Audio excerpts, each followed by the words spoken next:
बच्चों, आज हम संस्कृत की क्लास में द्वितीय पाठ पढ़ेंगे गुरु उपदेश।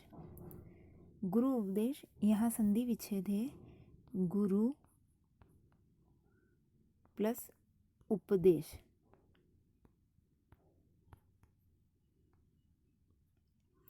यहाँ पर जो गुरु लिखा है, इस गुरु में देखो ये गिठान है और यहाँ पर गुरु में गिठान नहीं है, यानी यहाँ पर दीर्घ संधि का प्रयोग हुआ है कि ऊ और ऊ मिलकर के ऊ बना, तो यहाँ पर बड़ा ऊ बना है, इसलिए यहाँ पर दीर्घ संधि हुई है। गुरु उपदेश यानी गुरु का उपदेश, गुरु का संदेश किसको? शिष्य को। यह पाठ है, तो पाठ का सार पढ़ते हैं अपन। महाकवि बाणभट्ट प्रणीता कादम्बरी संस्कृत साहित्यस्य अद्वितीया कथारूपेण प्रथिता अस्ति। महाकवि बाणभट्ट द्वारा रचित कादम्बरी संस्कृत साहित्य का अद्वितीय कथा के रूप में प्रसिद्ध है। यानी यह जो बाणभट्ट हैं गद्य साहित्य के, इन्होंने कादम्बरी जो है ये कथा के रूप में लिखी है और यह गद्य साहित्य में कथा के रूप में प्रसिद्ध है। संस्कृत साहित्ये गद्य सम्राट बाणभट्टस्य अपूर्व वर्णन विशारदत्वं वीक्षः संस्कृत मनीषिणः मंत्रमुग्धत्वम् अनुभवन्ति। संस्कृत साहित्य में गद्य सम्राट बाणभट्ट के अपूर्व यानी अनोखे वर्णन को, विशारदत्व यानी कौशल को वीक्ष देख करके संस्कृत मनीषिण यानी संस्कृत जो मनीषी थे यानी संस्कृत के जो विद्वान थे, वह मंत्रमुग्धत्वम यानी मंत्रमुग्ध अनुभवंती अनुभव करते हैं। अर्थात संस्कृत साहित्य के में जो गद्य सम्राट बाणभट्ट है, उनके अनोखे वर्णन को देख करके, उनके कौशल को देख करके संस्कृत विद्वान जो थे मंत्रमुग्ध हो जाते हैं। महाकवि बाणभट्ट की गद्य वर्णन में रचना कौशलत्वं वस्तु वर्णन प्रकृति वर्णन भाव गांभीर्यच्च अपूर्व छटा विद्यते। महाकवि बाणभट्ट के गद्य वर्णन में रचना कौशल में वस्तु वर्णन, प्रकृति वर्णन और भावों की गंभीरता का अनोखा वर्णन दिखाई देता है, अनोखा वर्णन विद्यमान है। अतो विषये अस्मिन् प्रसिद्धा ऐसा सूक्तयः, इसलिए इस विषय में यानी इनके इतने सारे गुणों के कारण यह प्रसिद्ध सूक्तियाँ हैं, यानी उनके संदर्भ में कुछ प्रसिद्ध सूक्तियाँ हैं। कौन कौन सी हैं देखें। बाणोशिष्टम जगत सर्वम, अर्थात यह जगत सर्वम यानी ये पूरा जो जगत अर्थात संसार है, यह संसार क्या है? बाणोशिष्टम यानी बाणभट्ट की जूठन है। क्या है? बाणभट्ट की जूठन है। अर्थात इस पूरे संसार में जितना भी संस्कृत साहित्य है, वह सभी संस्कृत साहित्य बाणभट्ट के द्वारा रचा जा चुका है। अर्थात सभी पक्षों पर बाणभट्ट ने रचना कर लिए, इसलिए इसको बाणभट्ट की जूठन कहा है।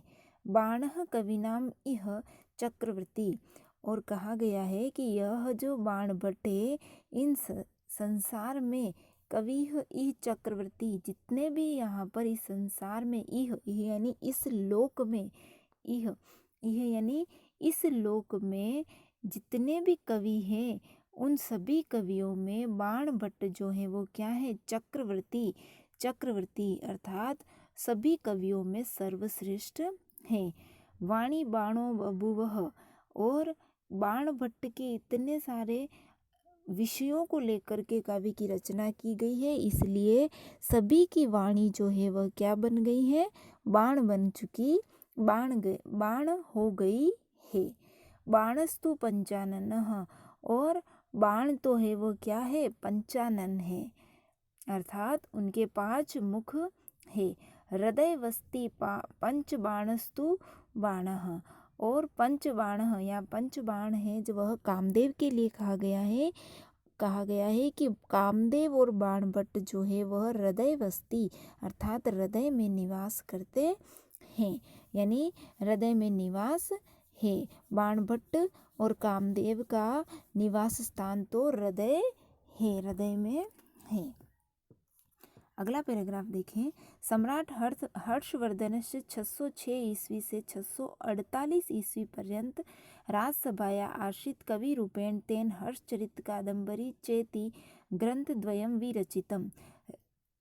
सम्राट हर्षवर्धन का जो समय था वह था 606 ईस्वी से लगाकर 648 ईस्वी तक।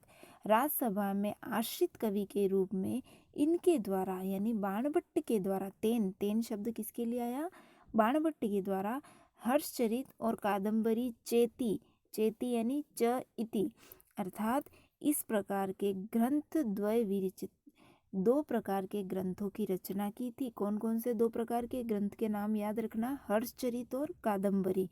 यह 2 ग्रंथों की रचना इन्होंने की है। किसने की? बाणभट्ट ने। किसके राज दरबार में थे? हर्षवर्धन के दरबार में थे। हर्षवर्धन का समय था 606 से 648। महाकवि बाणभट्टस्य कादम्बरी हर्षचरितस्य 2 प्रख्याते काव्यस्तः।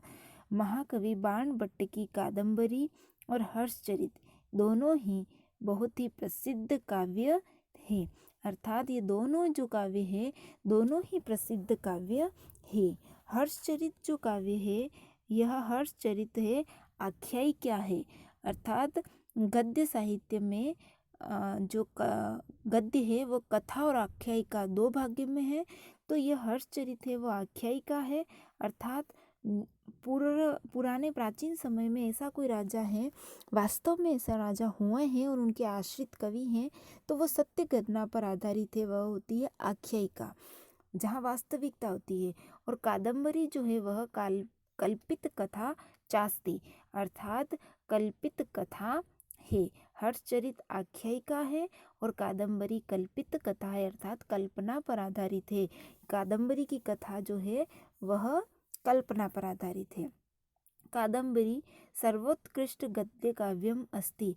कादम्बरी जो है सर्वोत्कृष्ट गद्य काव्य है।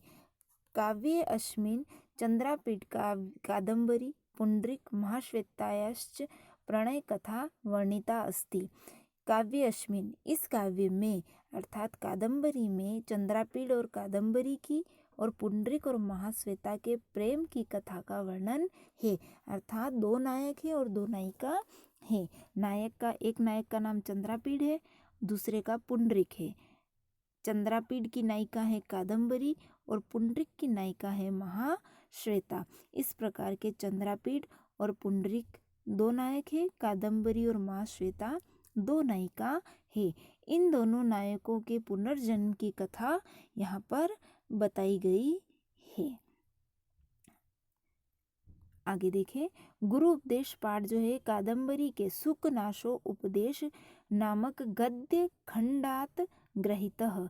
गुरु उपदेश जो पाठ यह अपने पाठ्यक्रम में है, यह पाठ कादम्बरी के सुकनाशो उपदेश नामक गद्य खंड से लिया गया है। अस्मिन् खंडे राजकुमार चंद्रापीड गुरु आश्रमे ब्रह्मचर्य अवस्था समाप्य पिता तारापीडस्य राजप्रसादे पुनरागतः। अस्मिन् खंडे इस खंड में राजकुमार जो चंद्रापीड है, जो इसका नायक है, वह गुरु के आश्रम में ब्रह्मचारी अवस्था को समाप्त करके पिता तारापीड के राजप्रसाद में पुनः आ जाता है। राज्ञः तारापीडस्य महामंत्री सुकनासः सत्व शौर्य आर्जवः भावसंपन्नः तं चंद्रापीडम् अधिकतरं गुणातिशय कर्तुं बहुविध प्रकारे उपदिशति। राज्ञः राजा का जो तारापीड है, उस तारापीड का महामंत्री होता है सुकनास। वह सुकनास जो है वह सत्व शौर्य और आर्जव, सत्व यानी कि शक्ति और शौर्य यानी वीरता, आर्जव यानी सरलता, भाव संपन्न यानी सभी भावनाओं से युक्त, तम उस, तम यानी उस, कौन उस, चंद्रापीड़ को और अत्यधिक गुणातिशय और अत्यधिक गुण संपन्न कर्तुम करने के लिए अनेक प्रकार से, बहुविध प्रकारे यानी अनेक प्रकार से उपदिशति उपदेश देता है। कौन उपदेश देता है? सुकनास नामक मंत्री उपदेश देता है। किसको देता है? चंद्रापीड़ को देता है। चंद्रापीड़ के पिता का नाम तारापीड़। तो इस प्रकार से राजा तारापीड़ जो है, महामंत्री सुकनास है, वह सत्व, सत्व का मतलब होता है शक्ति, शौर्य यानी वीरता, आर्जव, आर्जव का मतलब होता है सरलता, भाव और सभी प्रकार की भावनाओं से संपन्न, भाव से संपन्न, तम चंद्रापीड़, तम यहाँ पर आया है चंद्रापीड़ के लिए, उस चंद्रापीड़ को अधिकतरम गुणातिशय, गुण तो उसके अंदर है और अधिक गुणों से युक्त कर्तुम करने के लिए बहुविध प्रकार से, अनेक प्रकार से उपदिशति उपदेश देते हैं। अस्मिन् प्रसंगे, इस प्रसंग में सर्वप्रथम स गुरु उपदेशस्य महत्वं प्रतिपादयति।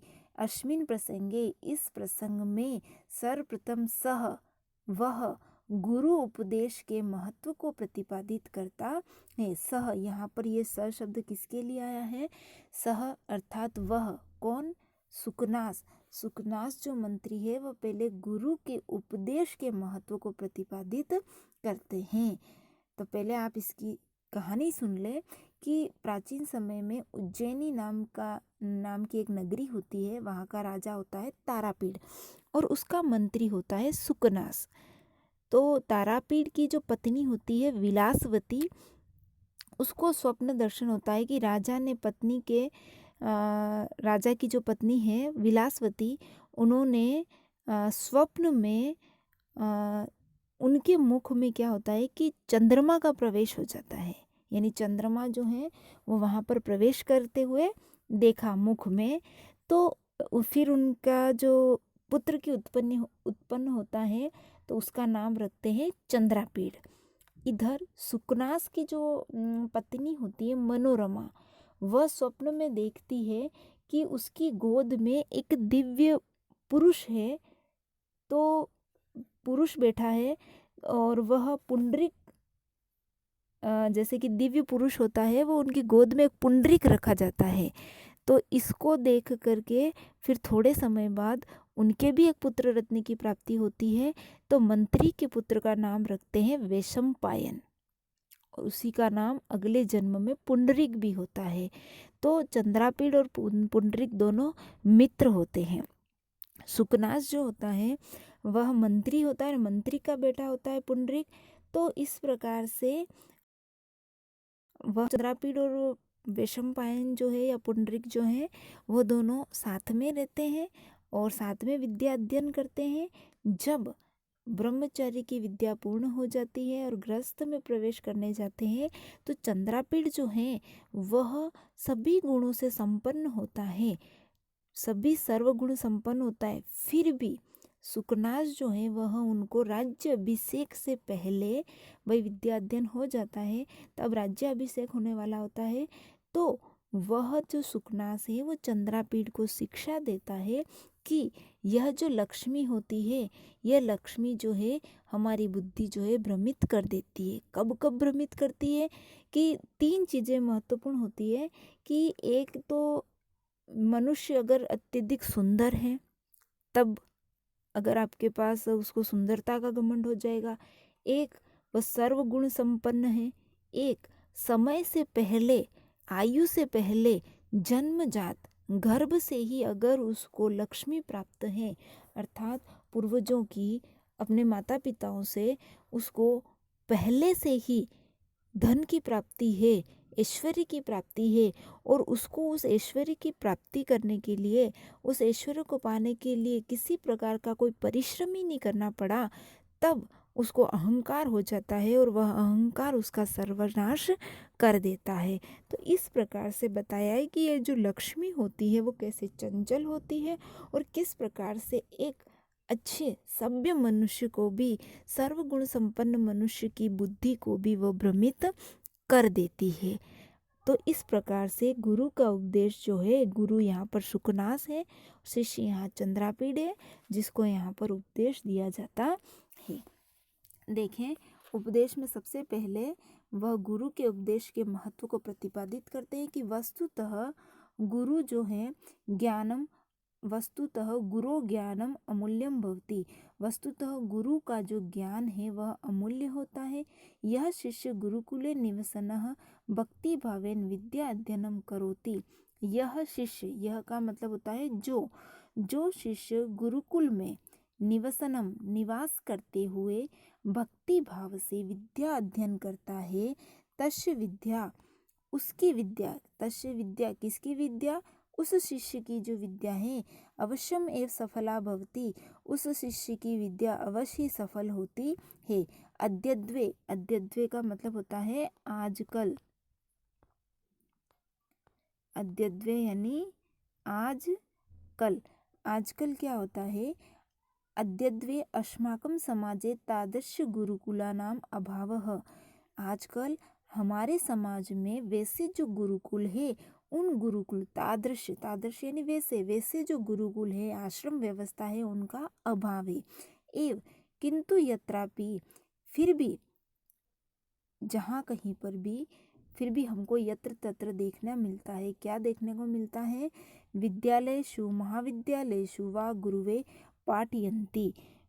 हमारे आजकल हमारे समाज में इस प्रकार के गुरुकुलों का अभाव है, किंतु जहाँ भी विद्यालयों में, यत्रापि, जहाँ पर भी, यत्र प्लस अपि, यत्रापि, जहाँ भी विद्यालयों में, महाविद्यालयों में, या तो विद्यालयों में या महाविद्यालयों में गुरुजी जो है पाठयन्ति, पढ़ाते हैं, तान प्रति, उनके प्रति, किसके प्रति, गुरुजी के प्रति, छात्रे यानी छात्रों के द्वारा श्रद्धा सेवा भावना, श्रद्धा से, सेवा भावना से, श्रद्धा से और सेवा भावना से, वा का मतलब होता है अथवा, या तो श्रद्धा या सेवा भावना से, अवश्यमेव कर्तव्यम, अवश्य ही अपने कर्तव्य का पालन करना चाहिए। अर्थात जहाँ भी विद्यालयों में और महाविद्यालयों में गुरुजी पढ़ा रहे हैं, वहाँ पर सभी छात्रों को श्रद्धा अथवा सेवा भावना से अपने कर्तव्य का निर्वाह करना चाहिए और गुरु की आज्ञा का और उनके द्वारा जो पढ़ाया जा रहा है उसका अध्ययन करना चाहिए। तो अनेन एव विद्यार्थिनां जीवनम अध्ययनम च सफलम भवति। इससे द्वारा ही विद्यार्थियों का जीवन जो है वह जीवन और अध्ययन दोनों सफल होते हैं, यानी उनका जीवन भी सफल हो जाएगा और उनका अध्ययन भी सफल हो जाएंगे। अगर अपने गुरुजी के प्रति श्रद्धा की भावना रखेंगे, सेवा की भावना रखेंगे, तो उनका जीवन भी सफल हो जाएगा और उनका अध्ययन भी, जो वो अध्ययन कर रहे हैं वह भी सफल होता है। गुरु ज्ञान प्रकाशेन अज्ञान अंधकारे निपति तस्य शिष्यस्य उद्धारको भवति। गुरु का जो ज्ञान है वह प्रकाश से, जो प्रकाश है, गुरु का ज्ञान रूपी जो प्रकाश है, वह अज्ञानता रूपी अंधकार में गिरे हुए शिष्य का उद्धार को भवति, उद्धार होता है या करता है। शिष्य की शारीरिक, मानसिक, आध्यात्मिक और नैतिक विकास करोति। शिष्य की शारीरिक, मानसिक और आध्यात्मिक नैतिक विकास करता है, यानी किससे होता है, गुरु के ज्ञान से होता है। अब हम पाठ का सार पढ़ते हैं कि सुकनास जो गुरु है चंद्रापीड़ को क्या शिक्षा देते हैं, राजभवन में कब देते हैं, जब उनका राज्य अभिषेक होने वाला है उससे पहले की स्थिति के बारे में बताया है। एव सम्मति क्रामत्सु कैश्चित दिवसेषु राजा चंद्रापीड़ यौवराज्य अभिषेकम चिकीर्षु प्रतिहारान उपकरणम संभार संग्रहार्थनम आदि देशः। एवं सम्मति क्रमात्सु केचित दिवसेषु यानी कुछ दिनों में, कुछ समय के बाद में सम्मतिक्रमेषु यानी कुछ दिवसेषु, दिवस यानी दिन, सम्मतिक्रमासु यानी व्यतीत हो जाने पर या बीत जाने पर, कुछ समय बीत जाने के बाद जब वह चंद्रापीड़ आश्रम से लौट आते हैं, उसके कुछ दिन बीत जाने पर, वह आश्रम से आया है, अभी पढ़ के आया है, सारी ज्ञान अर्जन करके आया है, तो थोड़े दिन महल में आकर विश्राम किया। केचित् दिवसेषु, कुछ दिनों के सम्मतिक्रमासु बीत जाने के बाद राजा चंद्रापीडस्य, राजा चंद्रापीड के युवराज्य अभिषेकम, राजा चंद्रापीड का युवराज अभिषेक, चिकीर्षु, चिकीर्षु यानी इच्छुक या इच्छा रखने वाला, राजा चंद्रापीड के युवराज्य का अभिषेक करने की इच्छा रखने के कारण प्रतिहारान अनुपकरणम संभार संग्रहार्थम आदिशति। प्रतिहार, प्रतिहार यानी जो द्वारपाल होते हैं, जो सेवक होते हैं, उनको संभार संग्रह आदिशति, उनको जो उपकरण आदि साधन सामग्री है, जो राज्य अभिषेक के लिए जितनी भी आवश्यक सामग्री है, उनको संग्रहम आदिशति, उनको संग्रह करने का आदेश दिया, अर्थात राज्य अभिषेक की तैयारी करने का आदेश दिया। वापस देखिए, कुछ समय बीत जाने के बाद में राजा चंद्रापीड के युवराज्य अभिषेक की इच्छा रखते हुए सभी जो द्वारपाल थे, सेवक थे, उनको सभी सामग्री और साधनों को इकट्ठा करने के लिए, संग्रह करने के लिए आदेश दिया। सम उपस्थित युवराज्य अभिषेकम च तम कदाचित दर्शनम आगर्तम रूढ़म विनयम अपि विनीतरम इच्छनम कर्तुम शुकना सविस्तारम उवाच। अब देखें आगे, किसी दिन दर्शन करने के लिए आए, यानी सुकनास जो मंत्री थे वह दर्शन करने के लिए आए उनके पास में, और युवराज जो अभिषेक हो रहा है, सम उपस्थित, वहाँ पर उपस्थित हुए। कहाँ उपस्थित हुए? युवराज अभिषेक, युवराज के अभिषेक में उपस्थित हुए। तम कदाचित, उस किसी दिन, दर्शनम अर्थम आगतम, दर्शन के लिए वहाँ पर आए। कौन आए थे? सुकनास मंत्री के समीप में दर्शन करने आए। उस चंद्रापीड को जो युवराज अभिषेक होने वाला है, उस युवराज का अभिषेक होने वाले हैं, ऐसे उस चंद्रापीड को विनीतरम इच्छनः, विनम्र होने पर भी, विनीतरम यानी विनम्र होने पर भी, और अत्यधिक इच्छनम, इच्छनम यानी और अत्यधिक इच्छा करते हुए, और अत्यधिक विनय कर्तुम, करने की इच्छा रखते हुए, सुकनास जो हैं सविस्तार पूर्वक बोले। क्या बोले? देखे, वापस पहले सुन ले। सम उपस्थित युवराज अभिषेक, युवराज जो है वह वहाँ पर उपस्थित होते हैं। कहाँ पर? सुकनास के पास में दर्शन के लिए, यानी युवराज के अभिषेक की तैयारी होने वाली होती है। और तम कदाचित, उस दर्शन की अभिलाषा रखते हुए, विनयम अपि यानी विनय होने पर भी, विनीतरम इच्छनम और अत्यधिक विनय करने की इच्छा रखते हुए, सुकनास जो है वह सविस्तार पूर्वक बोले। क्या बोले? कि जो सुकनास मंत्री हैं वह चंद्रापीड जो है वो राज्याभिषेक होने वाला होता है उसका, और वह बहुत ही विनयशील है। विनयम अपि यानी विनयशील होने पर भी, विनीतरम इच्छनः और अत्यधिक उसको विनय करने की इच्छा रखते हुए, सुकनास जो है वह सविस्तार पूर्वक बोलते हैं। अब क्या बोलते हैं? कुछ ज्ञानवर्धक बातें बताते हैं कि तात चंद्रापीड, तात का मतलब यहाँ पर होता है पुत्र, कि हे पुत्र चंद्रापीड, विदितम वेदितव्यम, विदित का मतलब होता है जान लिया है, तुमने क्या कर दिया? विदितम वेदितव्यम, जितनी भी जानने योग्य बात है वह तुमने जान ली है। अधीतम सर्वशास्त्रव्य, और सभी शास्त्रों को भी तुमने अधीतः पढ़ लिया है। ते न अल्प अपि उपदेष्टव्यम अस्ति, अतः तुम्हारे लिए न अल्प थोड़ा भी उपदेश जो है वह देने योग्य नहीं है। तुमने विदितम वेदितव्य जानने योग्य को जान लिया है, ज्ञान कर लिया है। अधीतम सर्वशास्त्र सभी शास्त्रों का अधीत ज्ञान प्राप्त कर लिया है। न अल्पम उपदेष्टव्यम थोड़ा सा भी उपदेश जो है वह तुम्हारे लिए शेष नहीं है, अर्थात तुमने सभी उपदेशों को जान लिया है।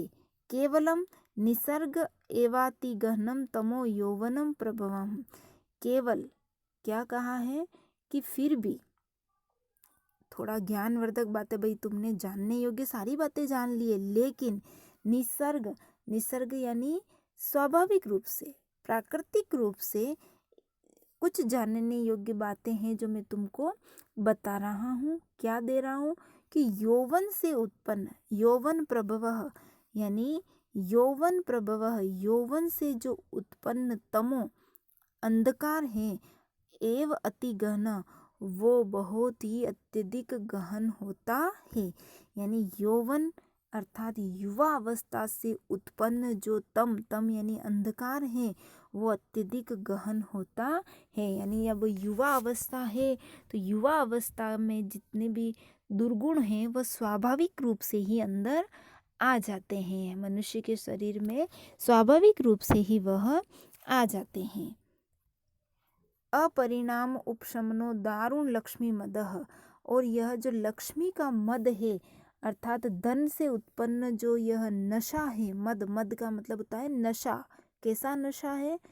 लक्ष्मी का, धन का जो नशा होता है वह नशा जो है वह अपरिणाम उपशमनो यानी हमारी जो वृद्धावस्था आ जाती, अपरिणाम उपशमनो यानी हम जो वृद्धावस्था आ जाती है तब तक भी उपशमनो यानी शांत नहीं होती है। दारुणम यह बहुत ही भयंकर होती है। उपशमनम यानी शांत नहीं होती। कब तक शांत नहीं होती है?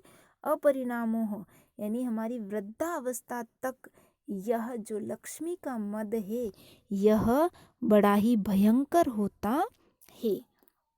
कष्ट परमेश्वर्य तिमिरांधत्व, और जैसे हमारे जो